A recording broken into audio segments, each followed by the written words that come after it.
ध्वनिर्वर्णा पदं वाक्यमित्यास्पदचतुष्टयम् यस्याः सूक्ष्मादिभेदे वाग्देवीं तामुपास्महे।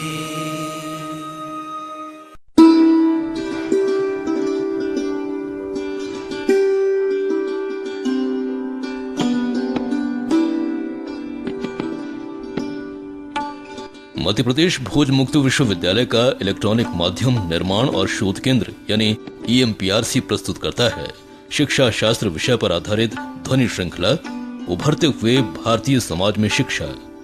ये श्रृंखला B.Ed विशेष शिक्षा के विद्यार्थियों को ध्यान में रखकर तैयार की गई है, साथ ही B.Ed सामान्य शिक्षा के विद्यार्थियों के लिए भी उपयोगी होगी। इस श्रृंखला में आज प्रस्तुत है ध्वनि कार्यक्रम समाज को समझना। विशेषज्ञ हैं प्रोफेसर B.P. लूला और G. गुरु। इस कार्यक्रम का ध्वनि मुद्रण, संपादन, आलेख रूपांतरण और प्रस्तुतिकरण किया है अमर बहादुर यादव ने। तो लीजिए सुनिए ध्वनि कार्यक्रम समाज को समझना।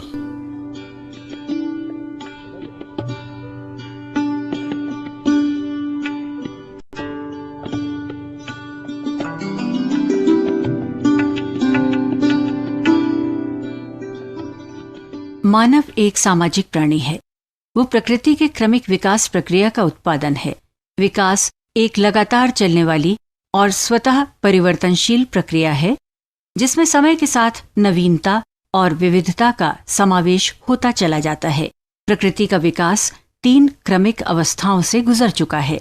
ये है ब्रह्मांड विज्ञान संबंधी अवस्था यानी अकार्बनिक अवस्था, जीव विज्ञान संबंधी यानी कार्बनिक अवस्था और मनोसामाजिक अवस्था यानी मानसिक अवस्था, जिसमें अकार्बनिक अवस्था में पदार्थ का, कार्बनिक अवस्था में जीवन का और मनोसामाजिक अवस्था में मन का विकास हुआ। यदि समय की मापनी पर देखा जाए तो ब्रह्मांडिकी विकास का प्रारंभ वर्तमान ब्रह्मांड की उत्पत्ति के साथ ही हुआ है। वैज्ञानिकों के अनुमान के अनुसार ऐसा लगभग 15 अरब वर्षों पूर्व हुआ होगा। 3 अरब वर्षों पूर्व जीवन का उदय हुआ। इस प्रक्रिया में मानव लगभग 30 लाख वर्षों पूर्व अस्तित्व में आया। ब्रह्मांडिकी परिदृश्य में मानव एक जीवित हस्ती है और अधिक स्पष्टता से विचार करने पर हम पाते हैं कि जीवित प्राणियों के मध्य मानव एक जानवर है और जानवरों में भी एक मेरुदंडी प्राणी है। मेरुदंडियों में वो एक स्तनधारी है। स्तनधारियों में एक नर वानर है। नर वानरों में वो एक घरेलू या गृहवासी है और गृहवासियों में आधुनिक मानव के रूप में प्रतिष्ठित है। इस प्रकार जो भी जीवित प्राणी हैं, वे सब हमारे बंधु बांधव ही हैं। मानव के साथ मन का विकास हुआ और इस प्रकार विकास के मनोसामाजिक पक्ष का सूत्रपात हुआ।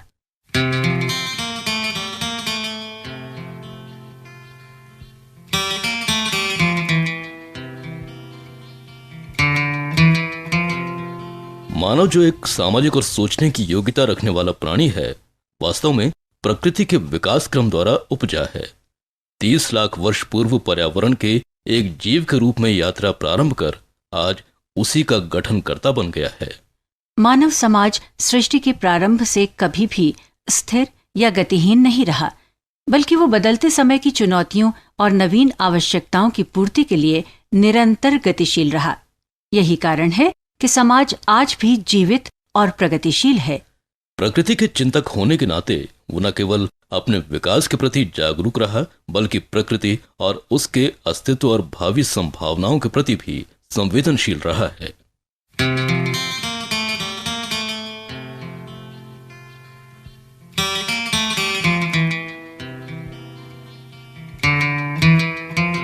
अक्सर हमारे मन में प्रश्न उठते हैं कि समाज का क्या अर्थ है, उसको सही सही परिभाषित कैसे कर सकते हैं। तो आइए समाज को परिभाषित करने की कोशिश करें। वास्तव में समाज एक ऐसा शब्द है जो आमतौर पर लोग इस्तेमाल करते हैं, परंतु यदि मैं पूछूं कि समाज का अर्थ क्या है, तब अनेक इस प्रश्न का सीधा उत्तर नहीं दे पाएंगे। विभिन्न लोगों द्वारा दिए गए उत्तर एक दूसरे से भिन्न हो सकते हैं। आइए हम देखें कि समाज का अर्थ है क्या। ऐसे ही कुछ विद्यार्थियों से हमने उनकी समाज के बारे में परिभाषा को पूछा, तो अलग अलग लोगों ने अलग अलग प्रकार से समाज की परिभाषाएं दी। जैसे एक निश्चित क्षेत्र में रहने वाले लोगों का समूह समाज कहलाता है। व्यक्तियों का एक संगठित समूह जो एक क्षेत्र विशेष में साथ साथ निवास करते हैं समाज कहलाता है। व्यक्तियों के एक संगठित समूह को समाज तभी कहा जा सकता है जब इसके सदस्य लंबे समय तक एक साथ रहें। व्यक्तियों का एक संगठित समूह न केवल लंबे समय तक एक साथ रहे, बल्कि उनकी रुचियां एक जैसी हों, एक समान ऐतिहासिक और सांस्कृतिक विरासत के भागीदार हों और एक जैसी परंपराओं तथा रीति रिवाजों का पालन करें। समाज लोगों का एक समूह है जो एक निश्चित क्षेत्र में निवास करे, जिसकी संस्कृति, रीति रिवाज और भाषा एक जैसी हो। लोगों का एक संगठित समूह जिसके व्यक्तिगत सदस्यों के जीवन की अधिकाधिक शर्तों में एक प्रकार की समानता हो, जैसे उनकी वेशभूषा, जीवन पद्धति, चिंतन, व्यवहार तथा पारस्परिक संबंध आदि। एक प्रणाली जिसके अंतर्गत लोग मिलजुल कर एक संगठित समुदाय के रूप में रहते हैं समाज कहलाता है। मनुष्य का विशिष्ट समूह जो एक जैसे रीति रिवाजों, नियमों और नैतिकताओं को मानते हैं समाज है। एक समुदाय जिसके एक जैसी परंपराएं, संस्थाएं और रुचियां हों वो समाज है।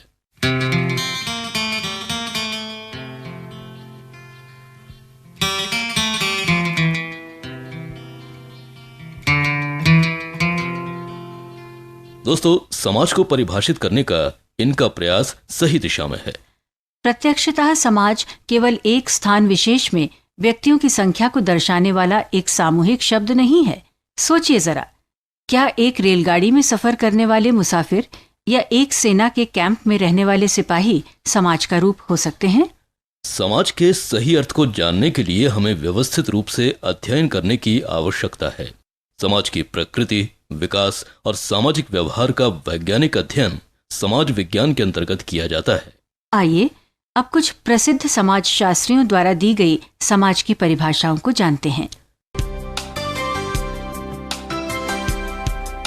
प्रसिद्ध समाजशास्त्री लॉस्की के अनुसार अपने पारस्परिक मांगों की संतुष्टि के लिए मनुष्यों के एक समूह का साथ साथ रहना भी समाज कहलाता है।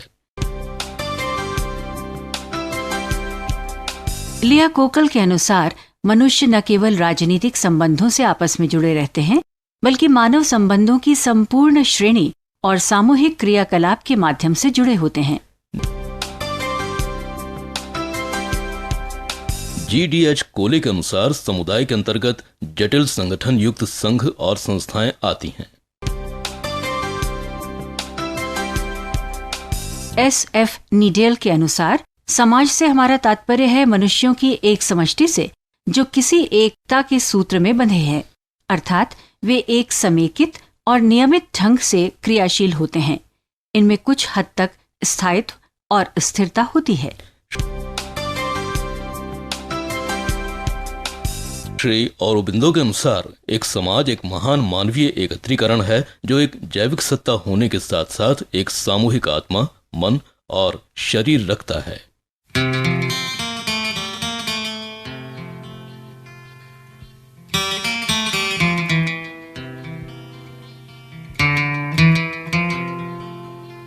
दोस्तों, अभी हमने कुछ समाजशास्त्रियों की परिभाषाओं को जाना।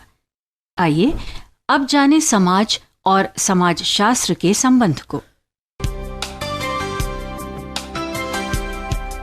समाज मनुष्यों का एक महान सामूहिक एकत्रीकरण है जिसमें एक सामान्य संस्कृति, रीति रिवाज और संचार तथा संप्रेषण का एक माध्यम होता है। इसकी निरंतरता और समय के साथ वृद्धि विवाह बंधन से और समाज द्वारा मान्य पद्धतियों का सहारा लेकर सुनिश्चित किया जाता है। ये मनुष्यों की एक संगठित स्वतंत्र इकाई है जिनकी रुचियां समान हैं, जो एक जैसी ही ऐतिहासिक तथा सांस्कृतिक विरासत की सहभागिता करते हैं, एक समान परंपराओं और रीति रिवाजों का पालन करते हैं, अपने मानकों के अनुसार जीते हैं और ऐसी विधियों का सहारा लेते हैं जो लोगों के कल्याण और प्रगति के लिए आवश्यक हों। ये एक जैसी प्रवृत्तियां एकता की भावना का पोषण करती हैं और समाज में संबद्धता का सृजन कर एक समान आकांक्षाओं की सृष्टि करती हैं। समाज के सदस्यों के बीच लगातार पारस्परिक संसर्ग चलता रहता है। वे एक दूसरे से बातचीत करते हैं तथा सामान्य सामाजिक घटनाओं और समान हित के मुद्दों पर विचार विमर्श करते रहते हैं। ये सामाजिक जीवन की अभिधारणा को जन्म देता है। इस प्रकार के सामाजिक जीवन की प्रकृति समाज के सदस्यों के बीच होने वाले पारस्परिक वार्तालापों और क्रिया प्रतिक्रिया की प्रकृति पर निर्भर करती है। मुक्त समाजों का मुक्त सामाजिक जीवन उनके सदस्यों के बीच चलने वाले स्वतंत्र और स्पष्ट क्रिया प्रतिक्रिया पर निर्भर करता है। अतः किसी समाज की मुख्य विशेषताएं इस प्रकार होती हैं। समाज का एक सामान्य क्षेत्र होता है। समाज के लोगों की सामान्य ऐतिहासिक तथा सांस्कृतिक विरासत होती है। संप्रेषण कुशलता और भाषा समाज की महत्वपूर्ण विशेषता है। इसमें घनिष्ठ अन्योन्य क्रियाएं होती हैं। सामान्य रीति रिवाज समाज की आवश्यक विशेषता है। समाज के लोगों में एकता और आपसी प्रेम भी समाज की विशेषता है। समाज में सामाजिक व्यवहार और सामाजिक जीवन की आचार संहिता होती है। लोगों में सामान्य आकांक्षाएं समाज की खासियत है। मानव और समाज का व्यवस्थित अध्ययन समाजशास्त्र में किया जाता है, जो एक अकादमिक विषय है। ये सभ्यता और संस्कृति की धारा को समझने और उसे निर्धारित करने का प्रयास करता है।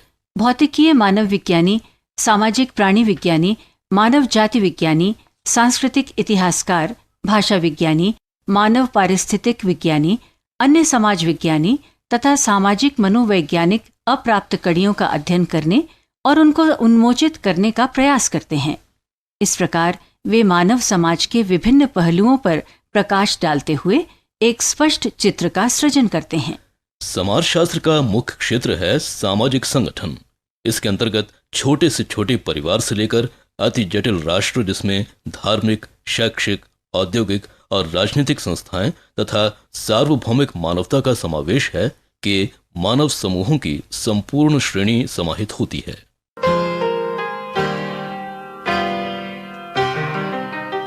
दोस्तों, अभी हमने चर्चा की समाज और समाजशास्त्र की। आइए अब जानें समाज और राज्य के संबंध को। समाज का स्थान राज्य से पहले आता है। इसकी गिनती गिरजा, निगम, राजनीतिक पार्टी से पहले होती है। समाज और राज्य के बीच क्या संबंध है, दोनों में क्या अंतर है, आइए समझते हैं। समाज एक सामाजिक संगठन है, जबकि राज्य एक राजनीतिक संगठन है। समाज सामाजिक विधान से संबंधित होता है, जबकि राज्य राजनीतिक विधान से संबंधित होता है। समाज राज्य से पहले आता है, जबकि राज्य समाज से उत्पन्न होता है। समाज प्रभुसत्ता संपन्न नहीं होता है, जबकि राज्य प्रभुसत्ता संपन्न होता है।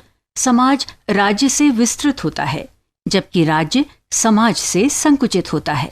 समाज के लिए क्षेत्र आवश्यक नहीं है, जबकि राज्य के लिए क्षेत्र एक आवश्यक आधार है। समाज संगठित भी हो सकता है और असंगठित भी, जबकि राज्य के लिए संगठन आवश्यक है।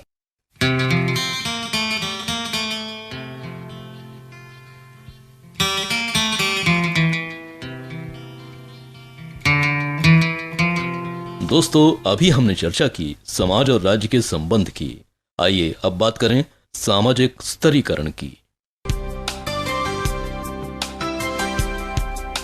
सामाजिक स्तरीकरण मानव समाज की एक चारित्रिक विशेषता है। सामाजिक स्तरीकरण केवल व्यक्तिगत विभिन्नताओं का कृत्य नहीं है, ये पीढ़ियों तक स्थायी रहता है और समाज से ही उत्पन्न होता है।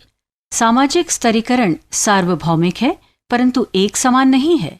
सामाजिक स्तरीकरण में न केवल असमानता बल्कि मान्यताओं का भी समावेश होता है। सामाजिक स्तरीकरण के बारे में डेविस मूर का शोध बहुत महत्वपूर्ण है। डेविस मूर का शोध प्रबंध ये दर्शाता है कि सामाजिक स्तरीकरण सार्वभौमिक है, क्योंकि एक समाज की कार्यप्रणाली में उसके लाभदायक परिणाम होते हैं। अन्यथा इस तथ्य की व्याख्या कैसे की जा सकती है कि सामाजिक स्तरीकरण किसी न किसी रूप में सर्वत्र पाया जाता है। समाज में व्यवसायों के विभिन्न वर्ग पाए जाते हैं। जिस व्यवसाय का जितना अधिक कार्यकारी महत्व होता है, समाज उस पर उतना ही अधिक मूल्य आरोपित करता है। समाज में संसाधनों के असमान विभाजन का यही आधार है।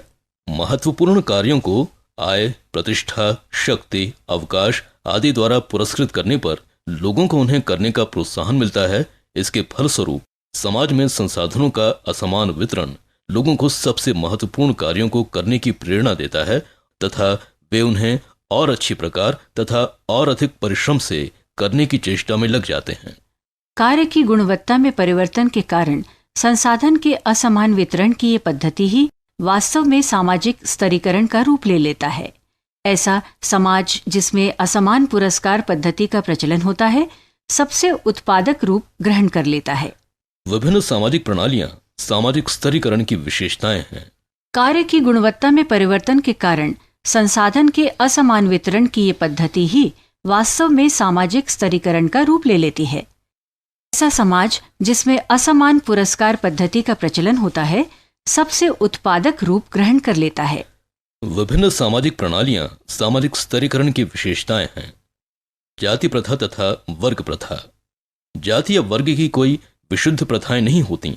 दोनों के अवयव ब्रिटेन यानी यूके में देखे जा सकते हैं।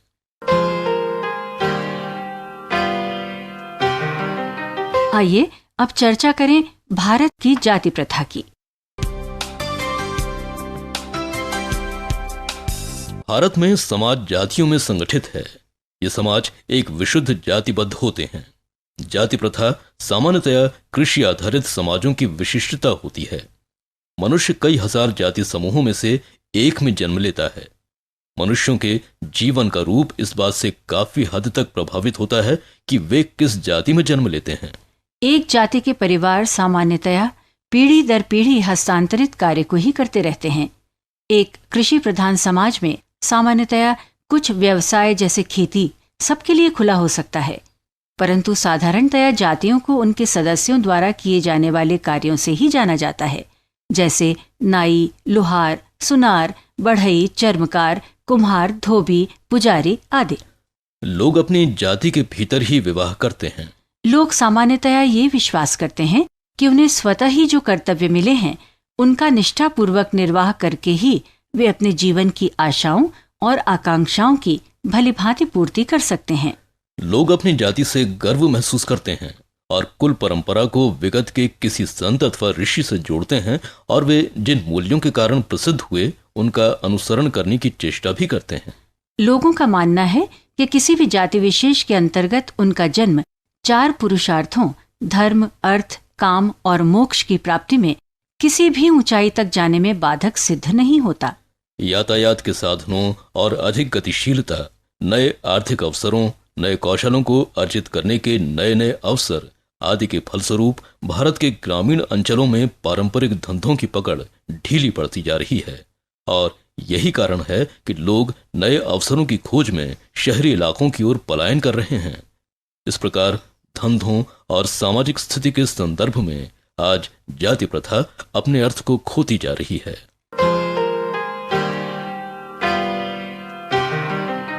आइए अब चर्चा करें ब्रिटेन की जाति प्रथा की। मध्यकालीन इंग्लैंड में जाति 3 जागीरों में बंटी हुई थी।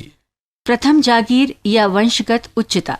यहाँ उच्च वर्ग के 150 परिवार थे जो पूरी जनसंख्या के केवल 5% थे, परंतु वे अधिकतर जमीन का स्वामित्व रखते थे। यही संपत्ति का मुख्य स्वरूप था। द्वितीय जागीर या पादरी।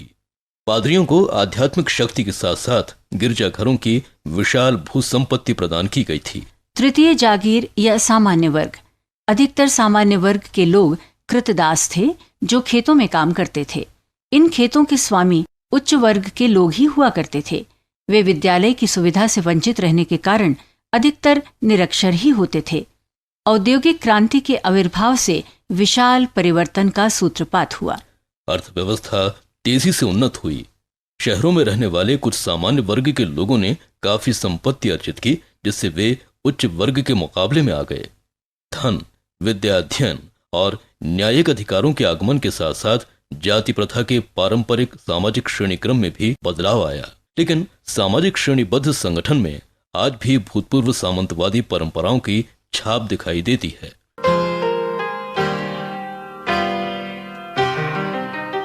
आइए अब चर्चा करें दक्षिण अफ्रीका के रंगभेद नीति की। दक्षिण अफ्रीका का समाज कुछ समय पूर्व तक रंगभेद की नीति से जकड़ा हुआ था, जो जातिगत विभिन्नताओं पर आधारित है। ये अब अवनति की ओर है। विश्व के अनेक देशों में यदा कदा जातिगत विषमताओं का उदय होता रहता है।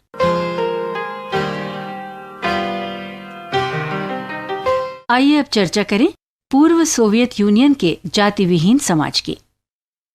एक प्रयोग जो असफल हुआ वो है पूर्व सोवियत यूनियन यानी United Soviet socialist Republic USSR ने एक जाति विहीन समाज के गठन का दावा किया। उन्होंने इसके लिए निजी फार्मों, फैक्ट्रियों और अन्य उत्पादक संपत्तियों को सरकारी संपत्ति घोषित कर सामाजिक श्रेणीबद्ध संगठन को समाप्त किया। कम्युनिस्टों के शासनकाल में किसी प्रकार की सामाजिक विषमता नहीं थी। परंतु पूर्व यूएसएसआर में एक दूसरे प्रकार की सामाजिक श्रेणीबद्धता थी, जैसे उच्च पदस्थ सरकारी अधिकारी सर्वोच्च स्थान पर थे, उनके बाद बुद्धिमान और पेशेवर लोगों का स्थान था। इनसे निचले स्थान पर हाथ से काम करने वाले कार्मिक होते थे और सबसे निचले स्तर पर ग्रामीण कृषक। इन सभी वर्गों के लोगों का जीवन स्तर भी अलग अलग होता था।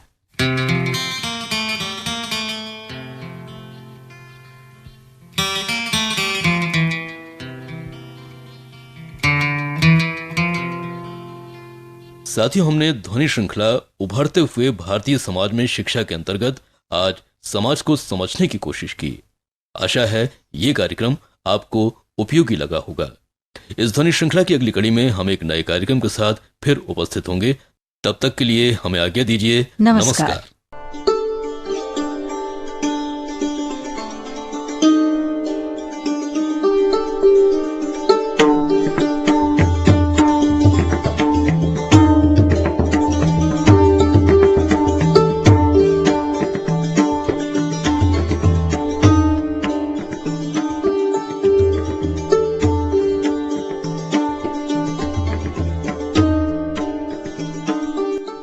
अभी आप सुन रहे थे शिक्षा शास्त्र विषय पर आधारित ध्वनि श्रृंखला उभरते हुए भारतीय समाज में शिक्षा।